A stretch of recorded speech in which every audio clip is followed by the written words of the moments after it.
Poaching and illegal wildlife trade is a multifaceted issue encompassing development, economic, environmental, social, security dimensions.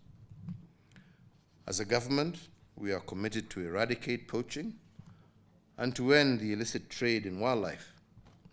But it is critically important that we also collectively raise awareness not just on the serious effects of wildlife crime, but also highlight the need to secure wildlife habitats. Again, as was mentioned, we have had the opportunity to increase this park by an additional 2,000 acres. We are working to see if we can get more. And further, we have also expanded the corridor to the Swara International Livestock Research Institute, ILRI. And I thank you, Najib, and your team for the passionate leadership and commitment that all of you have shown to protect this unique natural treasure called Nairobi National Park. It is also with pride that we note that the number of cases of poaching have, especially for endangered animals, is almost zero. We lost, as you heard, only one rhino to poaching in the year 2020, and we did manage not only to arrest the culprits, but also to recover the trophy. We remain committed to continuing to support KWS and its multi-agency partners in their quest for completely eradicating poaching from our midst. Indeed, it is very pleasing for the last few years to consistently get reports not of declining numbers, but of increasing numbers, especially of the most endangered. Hongera kwenu nyote, asanteni sana.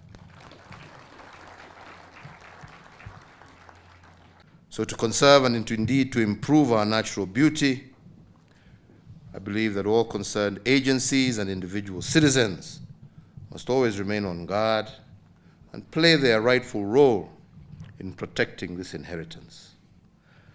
This calls for proactive management plans that address current threats, but also ones that anticipate future ones. And to this end, the Ministry of Tourism and Wildlife should put in place or implement the management plan for Nairobi National Park to ensure that this park serves humanity for posterity.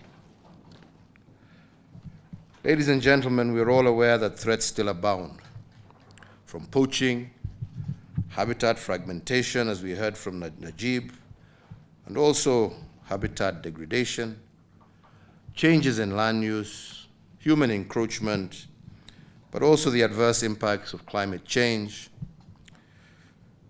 This all combined place unprecedented threats on our natural beauty and the splendor of our heritage.